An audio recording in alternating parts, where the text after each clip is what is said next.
Kajia kop thei bhabri Miss Teenager 2024 la penlong da kachut wakhu social welfare local dorbar jawai hakajan mi jangkalai phautri kunai lur kumshi benta ban aila dia baro ki khun samla badon sap kajela bakin shimbenta hakani karansang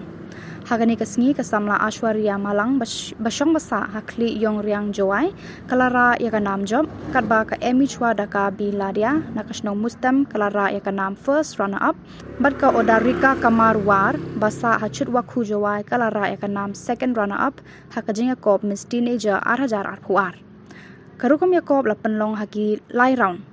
karaon ka baningkong deka traditional fusion round karaon ka baar deka beauty pageant ka classic round karaon balai pat ka evening round hakani ka jinga kop thei bhabriu ladon kumba khat arngot ki thei bhabriu ki bala wan ya shimbenta mana pedeng kini prangot ki contestant kila shajid pan shimbenta haka question round katba ki ba yorung final top 5 pan kila shimbenta sa haka common question round ne juba bi ki jingkili da ka ba tho bat sapuli kinong bishar bala bishar kini ki thei bhabriu kenthop yu Dr. Khamjan Chermang uli Middleton kasukini sutanga bat ka tanvi marak ila encourage ya ki conclude ki khanro ki yongi na bo ka thai yongi ki le upoi ki chado ka tu lawel ko ngam em do jingkermen na wa ki mb ka te ka sak ka tanen ki wa ki fluent ki ha ka English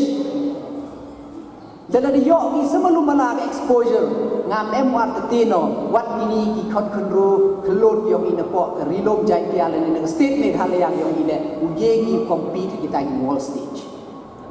tang wa chwa boy ki chai em kam gi ya ka support yo ki nei ni ngai yo ti yo kam ni ka chut bu khu de gai ni ka platform tv ki dorbar chnong le u bot gi ai ni ban ngasnyau ko beno wa ka chut ko khu de sedang kan ni ye ni we ngai we yu le em chet ko ye ka te ka talent ko da sakhi dang ni ba dem da ka jing kut ye ka tu ko 45 days ka training program yo nga bo da ku da hai ni yo do tu ba sngi le ka nong job to ka nong chong chnong na chut ko khu te yo chet ni ba to mem du na ki talent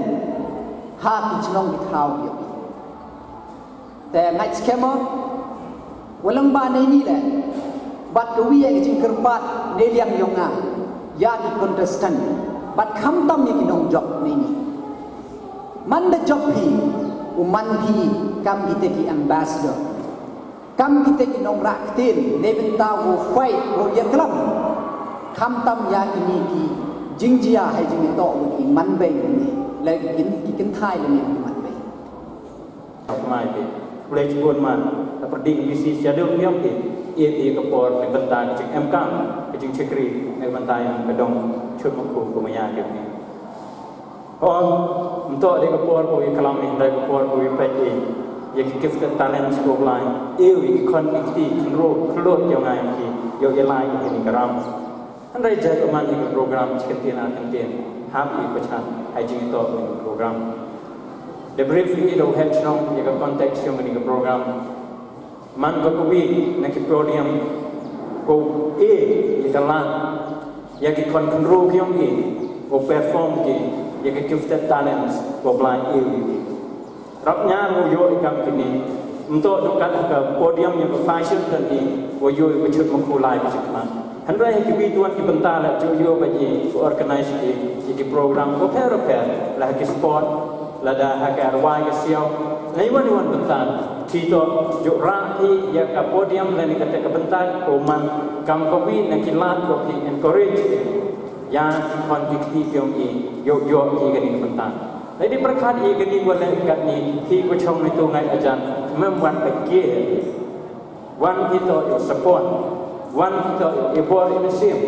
ya ki control yang to perform for yang gani ke stage dan di participants Nebhan kani la mani ko ko win kilan ko yo ki yo kredi hagini isni to kani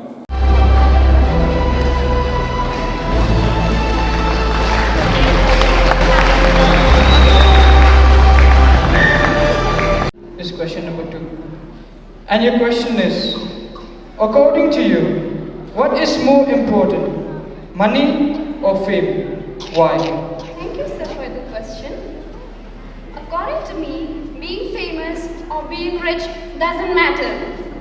At the end, we all need at least one person to remember us for the good that we've done. We've only got one life. Why waste it by running behind money or fame? Thank you. Thank you so much.